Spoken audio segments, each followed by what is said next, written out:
قال بل سولت لكم أنفسكم أمرا فصبر جميل والله المستعان على ما تصفون فجاءت سيارة فأرسلوا والدهم ألا نلوح قال يا بشرى هذا غلام وأسروه بضاعة والله عليم بما يعملون فشروه بثمن بخس دراهم معدودة وكانوا فيه من الصادقين.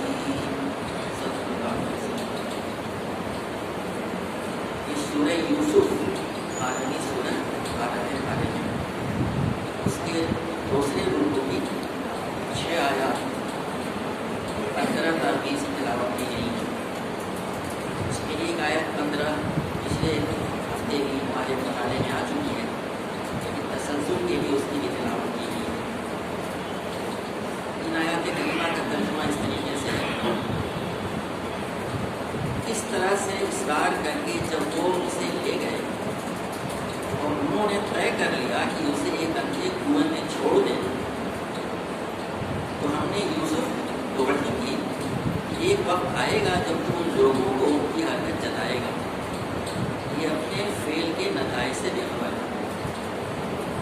شام کو وہ دوڑتے پیٹتے اپنے باپ کے پاس آئے اور کہا ابا جان ہم دوڑ کا مقابلہ کرنے میں لگ گئے تھے اور یوسف کو ہم نے اپنے سامان کے پاس چھوڑ دیا تھا کہ اتنے میں بھیڑیا آیا، آ کر اسے کھا گیا. آپ ہماری بات کا یقین نہ کریں گے چاہے ہم سچے ہی ہوں. اور وہ یوسف علیہ السلام کے قمیص پر جھوٹ موٹ کا خون لگا کر لے آئے تھے. یہ سن کر ان کے باپ نے کہا بلکہ تمہارے نفس نے تمہارے لیے بڑے کام کو آسان بنا دیا. اچھا صبر کروں گا اور بخوبی صبر کروں گا. جو بات تم بنا رہے ہو اس پر اللہ ہی سے مدد مانگی جا سکتی ہے. ادھر ایک قافلہ آیا اور اس نے اپنے سکے کو پانی لانے کے لیے بھیجا. سکے نے جو کنویں میں ڈول ڈالا تو یوسف کو دیکھ کر پکار اٹھا مبارک ہو، یہاں تو ایک لڑکا ہے. ان لوگوں نے اس کو مال تجارت سمجھ کر چھپا لیا، حالانکہ وہ جو کچھ کر رہے تھے خدا ان سے باخبر تھا. آخر کار انہوں نے تھوڑی سی قیمت پر چند درہموں کی عوض اسے بیچ ڈالا اور اس کی قیمت کے معاملے میں کچھ زیادہ کے امیدوار کرتے تھے. محترم حضرات، آپ نے پچھلے 2 دروس میں سنا کہ سورہ یوسف حضرت کی کتنی اہم صورت ہے. اللہ تعالیٰ اس کا حسب القصص بہترین بیان اور اس میں آیات کہا ہے، اس میں نشانیاں ہیں، ایک ایک آیت میں نشانی. اس کے سلسلے میں پچھلے دروس میں ہماری سامنے گفتگو آ چکی ہے. یہ بات آپ جانتے ہیں تسلسل کے لیے کہ حضرت یوسف صلی اللہ علیہ وسلم نے کہ ان کے بھائیوں نے ان کو راستے سے ہٹانے کی کوشش کی کہ قتل کر دیا جائے یا انہیں کہیں دور دراز مقامات سے چھوڑ دیا جائے تاکہ ان کے باپ کی اسلام کی پوری توجہ ان کی طرف ہو جائے. اس سلسلے میں مشورے کیے، کسی نے قتل کرنے کو کہا، کسی نے کہا نہیں یہ مناسب نہیں ہے بلکہ اسے کہیں دور دیکھ لیا جائے کنویں میں. اب اس کے بعد کی آیتیں جو ہیں آج ہمارے سامنے آئی ہیں. اس میں کہا گیا ہے علما جمع ذهبوا به وعجبوا من يجلوا في غيابة الجنود. یعنی اس طریقے سے جب انہوں نے اپنے باپ اصرار کر کے یہ بھی بات آ چکی ہے کہ والد صاحب سے کہا کہ اس کو چھوڑ دیجیے، ہمارے ساتھ کچھ کھیل لے گا، چرچ لے گا، تو انہوں نے ان کو اجازت دے دی. مجبوراً یہ کہا جا سکتا ہے. اور جب اسے لے گئے پھر آگے کہا کہ وہ عجبوا من يجلوا في غيابة. اس کو علماء نے لکھا مفسرین نے، اس کا مطلب ہے کہ جاتے جاتے بھی حدیث بات پہ کنسنسس نہیں ہو پایا تھا کیا کرنا چاہیے. اس کا اصرار تھا کہ قتل ہی کیا جائے، مناسب ہوگا بالکل لیکن باقی لوگ اس میں کچھ بہتر سوچ کے رہے. ہم دونوں کہا کہ نہیں یہ مناسب نہیں کہ اپنے بھائی کا ہم فون کریں، اس کو کہیں پھینک دیتے ہیں، کنویں میں پھینک دیتے ہیں. اور یہ بات ہے اس نے کہی کہ کنویں میں پھینک دیا جائے، کنویں میں ڈال دیا جائے. کوئی سیارہ یعنی کوئی قافلہ آئے گا اسے اٹھا کے لے جائے گا. اس کا مطلب ہے کہ یہ کوئی معلوم بات تھی. آج کل اگر کسی سے کہا جائے کسی کو کنویں میں پھینک دو، اس کا مطلب صاف لیا جاتا ڈب ٹو مرڈر. یعنی کنویں میں پھینکنے کے بعد یہ توقع نہیں کیا سکتی کہ آدمی بچے گا. کوئی بچہ 8-10 سال کا اس کا مطلب اس طرح کی چیزیں وہاں ہوتی رہتی تھی. کنویں میں کوئی پڑا ہوا ہے، کسی وجہ سے پانی نکال لاتا ہے، گر گیا، کوئی ایسے تو ہمارے وہاں کی طرح بھیڑیں نہیں بنی ہوتی ہوں، اور کوئی قافلہ آتا وہ اٹھا لے جاتا ہوگا اس کو ساتھ میں. کیونکہ انہوں نے یہ بات مشورے میں کہی تھی. دوسری بات ایک ہی عمل کے لیے قرآن میں 3 آیتوں میں 3 الفاظ استعمال ہیں. ابھی تلو کہا گیا ہے, القو کہا گیا, اور یہ ڈلو کہا گیا ہے. پہلے جگہ کہا گیا ہے کہ اسے ڈال دو, اس میں حقارت کا موضوع آتا ہے کہ کنارے لگاؤ اس کو. دوسرے میں کہا کنویں میں ڈال دو, القو ڈالنا کے معنی ہوتا ہے جیسے ٹوٹتا ہو. آج ہی ہم نے کسی اردو عالم حدیث سے پوچھا کہ ڈلو کہا گیا ہے کئی مرتبہ, تو کہا کہ اس میں جو اہتمام کا پہلو ہے کہ ڈالنا. آدمی کسی کو پھینک دے گا تو تمہیں بچہ بچے گا. یعنی بھائی تمہارے پاس 2 آپشن ہیں, یا تو تمہیں قتل کر دیں گے, وہیں ہم نیچے ڈال دیتے ہیں جس میں تم پڑے رہو. ٹھیک ہے ڈال دو. یہ جلو کہا گیا ہے جس نے کنویں میں ڈال دیا. تو نہیں کہا گیا ہے کہ اس پہ جب ان کا سکسیس ہو گیا اور انہوں نے اسے غیابتی گروپ پہ عام طور سے ترجمہ کہا گیا کہ اندھیرے کنویں میں, کنویں کی طرح میں. کہ کچھ مفسرین نے کہا ہے کہ نہیں, پہلے کنووں میں اس قسم کے تاک بنا دیے جاتے تھے بیچ میں, تاکہ اگر وہ گر جائے کسی وجہ سے یا کوئی اور وجہ ہو تو اس میں آدمی ہو سکے, یا کبھی صفائی وغیرہ کرنی ہو تو آدمی جائے وہاں پہ ہو سکے. جو فلیٹ کنویں ہوں گے اس میں اس کا کوئی امکان نہیں ہوتا ہے کہ آدمی اس میں نیچے اترے وہاں پہ پڑا رہے ہو. اس لیے کہا گیا اس کو اس میں ڈال دیا گیا. اسی کی طرف یہاں پہ اشارہ کیا ہے کہ اس کو ڈال دیا ہوا ہے. اب وَأَوْحَيْنَا إِلَيْهِ, ہم نے اس کو وحی کی. اس نے لکھا ہے کہ یہاں وحی سے مراد وہ وحی نہیں جو انبیاء کرام پہ آتی ہے نبوت کے بعد, بلکہ ان کے اوپر میں دل میں سے بات ڈال دینا, القاء کر دینا, الہام کر دینا. اس نے لکھتے ہیں کہ صحابہ کرام اور صالحین کے معاملے میں بھی آتا ہے کہ اس کو کسی پریشانی میں مبتلا ہوتے ہیں تو اللہ تعالیٰ کی طرف سے ایسی سکینت نازل ہوتی ہے, لگتا ہے کوئی مسئلہ نہیں ہے. تو ادھر تو یہ برادران یہ ساری ترکیبیں کر رہے تھے, ادھر اللہ تعالیٰ ہم نے اس کی طرف وحی کی ہے. اور اس وحی میں بتایا ہوا ہے کہ پریشانی کے افراد کی کوئی بات نہیں ہے, ہم تمہارے ساتھ ہیں. اور یہ تمہیں نہیں سمجھ رہے ہیں کہ کیا کر رہے ہیں, تم کو تو اسی کنویں کے ذریعے سے ہم بادشاہ بنانے والے ہیں. یہ مطلب اس میں کہا دیا گیا ہے. لَتُنَبِّئَنَّهُم بِأَمْرِهِمْ حَاصِلٍ, ایک وقت آئے گا جب کہ تم ان لوگوں کو بتاؤ گے یہ کیا کچھ حرکتیں کر رہے تھے, حقیقت بتاؤ. اسی صورت میں آگے 80 نمبر کی آیت میں تفصیل بتائی گئی کہ وہی بھائی جنہوں نے قتل کرنے کی اور کنویں میں ڈالنے کی سازشیں کرنے والے ڈال دیا ہے, وہی وہاں پر میں تیسری مرتبہ جب مصر گئے ہیں تو وہاں پہ اسی بھائی کے سامنے نہ جانتے, بلائے شروع نہیں جانتے کس کے سامنے بیٹھے ہیں. کیا سوچ سکتے تھے کہ جس بھائی کو اپنے کنویں میں پھینک دیا تھا وہ ہمارے سامنے عزیزی سے بنا بیٹھا ہوا ہے, اس کے سامنے عاجزی سے کہہ رہے ہیں ہمارے گھر والوں کو قرآن کی آیت ہے, خود پریشانی کو مبتلا ہے, آپ ہم پہ کیا ہے صدقن قرآن کی آیت ہے, یہ ہم پہ صدقہ کیجیے, ہم پہ صدقہ کیجیے, ہم پہ رحم کیجیے. اللہ تعالیٰ صدقہ کرنے والے ملک کو ضائع نہیں کرنا. تصدق علینا, ہم پہ صدقہ کیجیے. اسی طرف اشارہ کیا گیا ہے کہ ایک وقت آئے گا جب تم ان کو یہ چیز جتلاؤ گے. اور پھر وہ وہی واقعہ پیش آئے کہ انہوں نے پھر آخر میں ان سے کہا کہ ہمارے ساتھ کیا معاملہ کرنے والے ہیں تمام. اسی طرف اشارہ کیا گیا ہے کہ ایک وقت آئے گا وہ لائے شروع جانتے نہیں ہیں کہ جو کچھ کر رہے اس کے کیا کیا نتائج ہونے والے ہیں, کیا کچھ آگے اسٹور میں مستقبل میں رکھا ہوا. اسی طرح یہاں اشارہ کیا گیا ہے. اب اتنا کہہ دینے کے بعد قرآن پاک جو آگے کی بات چھوڑ دیتا ہے. انہوں نے فیصلہ کر لیا, کنویں میں انہوں نے ڈال دیا. اب اس میں آدمی سوچ سکتا ہے کہ ڈال دیا گیا تو تفصیلات قرآن نہیں ذکر کرتا ہوتا. میں بھی آگے کچھ باتیں سے کہنے والا ہوں. وَجَعَلُوا أَبَاهُمْ عِشَاءً يَبْكُونَ, اور اس کے بعد سے کیا کیا, جو عشاءً لکھا ہوا ہے رات گئے, یعنی جب اندھیرا ہو گیا تب اپنے باپ کے پاس تو روتے رہتے ہوئے آیا پاویلا مچاتے ہوئے. اب یہاں پہ جا کر کے انہوں نے لکھا ہے کہ اس میں دیر کیوں دیا انہوں نے, اس لیے کہا گیا ہے کہ جائے کہ یہ امپریشن دیا جائے. ہم نے تو بڑی کوشش کی کہ کہاں چلے گئی یوسف, کہاں غائب ہو گئی ہے. یا کسی علماء مفسرین نے یہ بھی لکھا ہے اس بات کا بھی کہ اگر وہ کسی کو بھیجے کہ تلاش کرو بھائی کیا معاملہ ہو گیا ہے یہ, تو اس کا موقع نہ رہے. اب سب جانتے ہیں کہ آج بھی 20ویں صدی میں گاؤں میں جہاں پہ اپنی بھیڑ بکریوں کو چلانے کا رواج ہے, مغرب سے پہلے ریوڑے سب آ جاتی ہیں واپس. ایسا نہیں ہوتا ہے کہ کوئی آدمی عشاء تک جانوروں کو لے کے پڑا رہے, مغرب سے پہلے سب جانور اندر آ جاتے ہیں. لیکن انہوں نے کہا کہ عشاء رات گئے, وہ اپنے باپ کے پاس آئے روتے ہوئے لگتے ہوئے. انہوں نے جا کے کیا کہا, قالوا یا ابانا, انہوں نے کہا اے ابا جان, انا ذهبنا نستبق, ہم تمہیں دوڑ کا مقابلہ کرتے ہیں, کھیل کود میں ہوتا نہیں, ریس کرتے ہیں. وترکنا یوسف عند متاعنا, تو اپنے سامان کی حفاظت کے لیے یوسف کو چھوڑ دیا تھا. یعنی جو بھی انہوں نے کہا تھا کہ دیکھو اس کا خیال رکھنا، ایسا نہ ہو کہ بھیڑیا کھا جائے، ہم نے تو پورا خیال کیا تھا اس میں، لیکن ایسا معاملہ ہی پیش آ گیا کہ ہم دوڑ میں لگ گئے. پتہ ہے کہ آدمی جب دوڑ کرے گا تو اپنے سامان سے دور چلا جائے گا، تو یہ ایک دوسرے کا دیش کے اور وکلوں سے بھیڑیا کھا گیا. وما انت بمؤمن لنا ولو كنا صادقین، اور آپ تو ہماری بات یقین نہ کریں گے چاہے ہم سچی بولتے ہیں.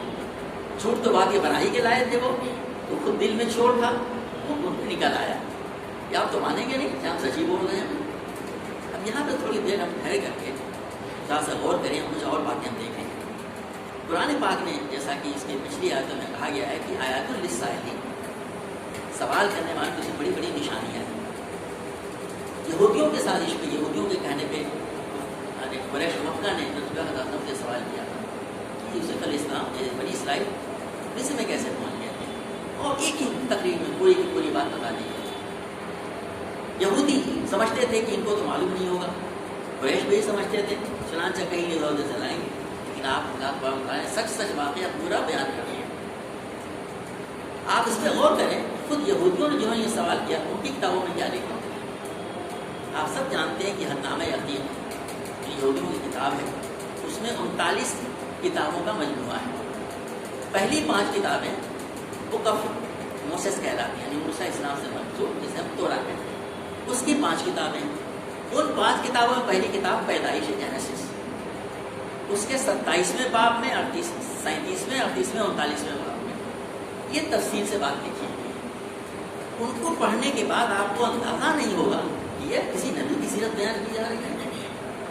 یہ نبی زادے ہیں، یہ نبی کے بیٹے ہیں، ایسی کچھ بھی بات نہیں نظر آتی. یوسف علیہ السلام کو دکھایا گیا ہے کہ وہ اپنے بھائیوں کی شکایتیں کیا کرتے تھے اپنے باپا سے، وہ بھائیوں سے بوجھلا کرتے تھے.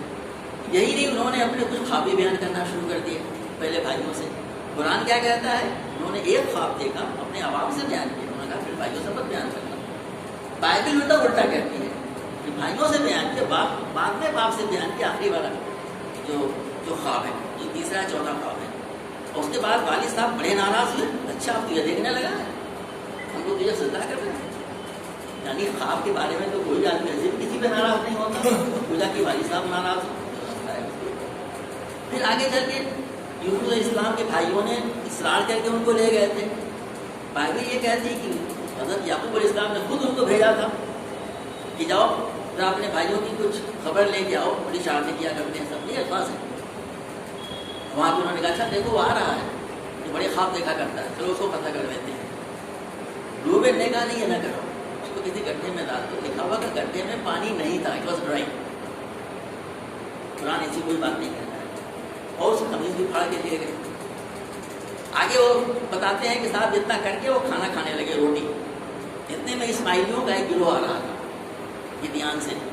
انہوں نے کہا یہودا تب نمودار ہوتے ہیں اور کہتے ہیں کہ کیا خیال ہے کہ اپنے بھائی کا قتل کریں، چلو اس کو بھیج ڈالتے ہیں، کچھ پیسے ہی مل جائیں گے. اب صاحب وہ اب یہ سوچ ہی رہے تھے، اتنے میں مدیان کا ایک گروپ آ گیا. یاد رہے کہ گدیان جو ہے یہ ٹرانس جارڈن میں، یعنی اس وقت کے موجودہ عمان سے شمال میں ہے، تقریباً موجودہ یعنی فلسطین کے 200 کلومیٹر شمال کی طرف، اور مدیان 200 کلومیٹر جنوب کی طرف. وہاں کا قافلہ آ رہا تھا، وہ ادھر کیوں جائے گا. انہوں نے ان کو نکال لیا کنویں سے اور بنی اسماعیل کو 70 چاندی کے سکوں کے عوض بھیج دیا. آگے وہ تمام چیزیں بیان کی گئی ہیں کہ انہوں نے بھیڑ کے بچے کو مارا، اس میں لپیٹ لیا خون میں، اور جا کے باپ کو کہا دیکھیے آپ کے بیٹے کا کرتا ہے کیا، ہم تو پہچان نہیں پا رہے، اپنے بھائی کا کرتا نہیں پہچان پا رہے ہیں. تو باپ نے کہا یہ تو لگتا ہے ہمیں یہی عجیب سی بات ہے. اور آخری آیت انہوں نے اس کو مدیان والے مصر میں لے گئے اور مصر میں پوتیفار کے ہاتھوں بھیج ڈالا. ایک باب پورا دوسرا معاملہ ہے. 39ویں باب میں پھر ایک بھیج چکے ہیں اور پھر کہہ رہے ہیں اسماعیلی انہوں نے بھیجا جا کر کے پوتیفار کے ہاتھوں. یعنی اتنے تضاد ایک کے بعد ایک آیتوں میں. اور وہ لوگ ہم سے کہتے ہیں کہ قرآن پاک میں بائبل اور کہاں سے چیزیں لا کے رکھی گئی ہیں. میں اس لیے کہہ رہا ہوں کہ بہت سارے نوجوان بچے ہمارے وہاں سے امریکہ یورپ پڑھ کے جاتے ہیں، گھر میں اسلام کی تعلیم تھی نہیں، اسلامی تعلیم ان کو معلوم نہیں تھی. کسی یہودی کسی عیسائی نے ان سے کچھ باتیں بتائی نبی صلی اللہ علیہ وسلم اور اسلام کے بارے میں کچھ شک و شبہات پیدا کرتی ہے، نام معلوم ہے لوگوں کے، لوگ اسلام سے دور ہو گئے. تو ہمیں جاننا چاہیے کہ قرآن کیا ہے، کتنی ہمیں کتاب ہے اور ان کی کتابوں میں کیا لکھا ہوا ہے، کیوں ضروری تھا کہ آخری ایڈیشن آپ کے سامنے آتی ہے. اور آخری بات اس سلسلے کی 37ویں باب میں تو یہ ہے، اور 38ویں باب میں یہودا کی کہانی جو بیان کی گئی ہے اس کو پڑھنے کے بعد تو لگتا ہے کہ یا اللہ ان کتابوں کو ان کے بچے اور عورتیں کیسے پڑھتی ہوں، ایسی مغل فضولیات اس کے اندر میں کری ہوئی ہیں جو ان کی مذہبی کتابوں کا ہے، جو ہم پہ تان و تنصیح کرتے ہیں. یہ ضمن عرض کیا گیا تھا کہ قرآن کہتا ہے یہ پوچھنے والوں کے لیے بڑی بڑی نشانیاں ہیں. قرآن پاک کا واقعہ بالکل نیچرل ترتیب ہوتا ہے اس میں. اب یہاں پہ جو کہا یہ ہے کہ جو ہے جب ان کے پاس وہ آئے اور انہوں نے کہا کہ صاحب آپ ہمیں یقین کریں گے نہیں، ہم سچ میں بولتے ہیں، تو جھوٹ ان کا آ گیا سامنے. یہ پورا کا پورا واقعہ حضرت یعقوب اسلام اللہ کے نبی ہے، اپنے بیٹے کو جانتے ہیں، نبی سے نبیوں کی فراست کا آپ کو علم ہے. وہ پہچان کے دیکھ کر کے اور بھیڑیا بھی ایسا الحمد پذیر تھا کہ اس نے کھا لیا پورا، لیکن کرتے پہ کوئی خراش نہیں آئی. کیا یہ ممکن ہے کسی بچے کو کھا لیا جائے اور الٹا اس کا جو ہے بالکل صحیح تعلق میں سے حکم کا نشان لگا ہوا ہو؟ تو دیکھتے ہی انہوں نے جو ہے پہچان گئے کہ یہ سب طرح ہے جھوٹ. شاہو گلاب قمیص بے دمین قدیم وہ مجھے قمیص دے کر کے آئے جھوٹ موٹ کا خون لگا کر. آپ کا ریئیکشن قال بل سولت لكم آگے نہیں، بلکہ تمہارے نفس نے تمہارے لیے اس کام کو بڑا آسان بنا دیا. یہ سب مطالعہ کا مظاہرہ کیا. بائبل کیا کہتی ہے؟ انہوں نے روکنا پیٹنا جو شروع کیا، سارے کپڑے پھاڑ ڈالے، پورے گھر والے ان کو سمجھانے بجھاتے تھک گئے. انہوں نے کہا نہیں میں تو مانتا نہیں، اب تو میں مرتے دم تک یہی کرتا رہا. یہاں کیا بتایا جا رہا ہے؟ صبر جمیل واللہ المستعان علی ما تصفون. یہ ہے اسلامی کردار ایک نبی کا. میں صبر جمیل کروں گا، باولا نہیں بن جاؤں گا، اچھا والا سب. اور جو کچھ تم بنا رہے اس پہ اللہ تعالیٰ ایک پر بھروسہ کیا جا سکتا ہے. یہ کہنے کے بعد اب قرآن پاک اگلی بات بتاتا ہے کہ کیا ہوا.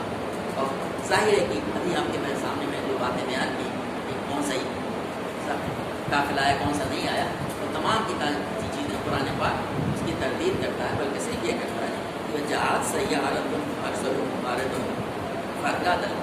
اب وہاں پہ کیا ہوا کہ ایک قافلہ آیا. کون سا قافلہ آیا؟ اسماعیلیوں کا تھا، بدیانیوں کا تھا، اس سے کوئی بحث نہیں. ایک قافلہ آیا اور جیسا اس وقت پہلے ہوا کرتا تھا، قافلے والے جب چلتے تھے آج کی طرح جگہ جگہ پانی کے انتظام نہیں ہوتے تھے، معلوم کرنا پڑتا تھا کہاں ہے کہاں نہیں ہے، کہاں پہ ٹھہرنے کا انتظام ہے، کچھ درخت والا ہے کہ نہیں. تو یہ سطح صاف نہیں کر سکتے. انہوں نے اپنے سطح کو بھیجا پانی لانے والے کو، جا کے دے کے پانی دے کے مولا دے کے انہوں نے اپنے سطح کو بھیجا. اور وہ جو ہے اس سکے نے پانی کا انتظام کرنے والے نے کنویں میں ڈول ڈالا. کنویں میں ڈول ڈالا تو کہا گیا کہ اس میں جو کیا ہوا کہ کالا بشرا یا بشرا آگا ہوگا، اس نے خوش ہو گیا. اب کنویں میں ڈول ڈالا پانی کے لیے. ظاہر ہے کچھ لوگوں نے کہا ہے کہ صاحب پانی میں ڈول میں کنویں میں ڈول ڈالا تو پانی تو اس میں تھا نہیں، جیسے کچھ لوگوں نے کہا ہے. اس میں رسول سلام نکلے. آپ کامن سینس سے سمجھ سکتے ہیں کنویں میں پانی ہو یا نہ ہو، اگر کوئی انسان اس کے اندر میں ہے تو وہ خود سے نہیں ڈول میں آ جائے گا. پانی ہو تب بھی اور پانی نہ ہو تب بھی، بچہ یا آدمی جو بھی وہ انسان ہوگا جب ڈول میں چڑھے گا تبھی وہ باہر نکلے گا. ایسا نہیں ہے کہ پانی نہیں تھا تو وہ آ گئے، ایسا نہیں ہو سکتا. اس نے بھی یہی کہا کہ اس نے جب ڈول ڈالا تو وہاں پہ ہو سکتا ہے جس طریقے اللہ تبارک و تعالیٰ نے ان کو اس کے پہلے بھی ذکر کیا گیا کہ وحی کے ذریعے بتایا کہ صبر کرنا ہے اور تم ان کو آگے چل کے بتاؤ گے. اور اللہ نے جو باتیں بتائی ہو سکتا ہے ایسی کوئی وحی یہ بھی کیا ہو کہ تم کنویں میں بیٹھو، ڈول میں بیٹھ جاؤ، نکل جاؤ، ابھی سے تمہارے آزادی کا اور تمہارے دوسرے مرحلے کا انتظام ہوتا ہے. یہ ساری چیزیں ممکن ہیں. تو حضرت یوسف السلام اس میں ڈول میں بیٹھ گئے. اب جو وہ باہر آ رہا ہے اب ظاہر ہے کہ 8-10 سال کا ایک بچہ، خوبصورت ترین بچہ، اس میں یوسف مشہور ہے اور کیا کیا ان کی خوبیاں تھیں اللہ اکبر. تو دیکھ کر کے خوش ہو گیا. تجارتی لوگ تھے اس زمانے میں، غلامی کا رواج تھا، جو کسی کو کہیں پکڑ لے بچے کو پکڑ جا کے بیٹھ دیا، سب جانتے ہیں۔ آج کی بات نہیں ہے، آج سے 3800 سال پہلے کی بات ہے یہ۔ تو جب دیکھا کہ ایک بچہ اس کے اندر ہے، یا بشرا مبارک ہو، خوش ہو جاؤ، قافلے والوں کو بتایا۔ کچھ لوگوں نے کہا کہ اس نے اپنے ساتھی کا نام بشرا تھا، یا بشرا اپنے ساتھی کو بتایا۔ یہ مطلب یہ نہیں ہے، بلکہ کہا کہ یہ مبارک ہو، ساری باتیں ہو سکتی ہیں اس کے اندر ہے، لیکن کوئی اچھا مبارک ہو، ایک تو نام بچہ ہے۔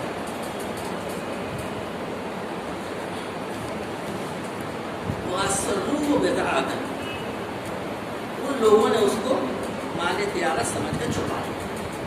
اب یہاں پر مفسرین نے طرح طرح کی باتیں کی، لیکن صحیح بات جو لگتی ہے اس کا میں ذکر یہاں نہیں کروں گا، وہ بالکل یہ جوڑ لگتی ہے۔ مثلاً ایک مفسر نے بہت مشہور یہ بیان کیا کہ جب انہوں نے اس میں جو بچے کو اس کے اندر نکالا تو وہ جو ان کے بھائی تھے وہ چھپے تھے وہیں بیٹھے۔ آگے قرآن پاک یہ کہتا ہے کہ انہیں بیٹھا کے فارغ ہو کے چلے گئے عشاء کے وقت میں، اور والد صاحب سے ذکر کر کے وہ کہتے ہیں کہ نہیں صاحب انہوں نے جا کے بچے کو جو ہے جب دیکھا کہ جب کچھ قافلے والے نکال رہے ہیں تو دوڑ کے آئے وہاں پہ، پتا نہیں ہے تو ہمارا بھاگا ہوا غلام ہے، یہ نہیں بتایا کہ ہمارا بھائی ہے، اس بات کو چھپایا اور یہ کہا کہ تم ایسے لے کے چلے جاؤ گے، یہ سے نہیں لے آ سکتے ہیں۔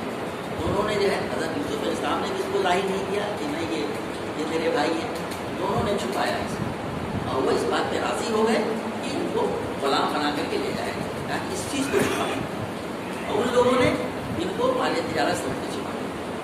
یہ بات بالکل لگتی سی نہیں ہے، شاید یہ اسرائیلی روایتوں سے آیا ہو۔ کسی دوسرے نے کہا ہے کہ جب اس نے اس کو نکالا اور کہا کہ صاحب جو ہے یہ اچھا ملا اس کے اندر میں، اگر وہ سقا جو ہے ادھر سے ملازم ہے، اگر وہ یہ ذکر کرتا ہے کہ سامان ملا ہے تو وہ ہے کہ سب کی پراپرٹی ہو جائے گی، وہ نہیں چاہتا کہ سب لوگ اس مال تجارت میں شریک ہوں۔ اس نے کہا کہ نہیں صاحب یہ تو اس کے کچھ مالکان تھے، انہوں نے ہمارے ذمے کیا ہے، یہ شوقافی کی تفصیل نہیں ہے، ہمارے ذمے کیا کہ وہ اس کو بیچ دینا، ہمیں پیسے دے دینا۔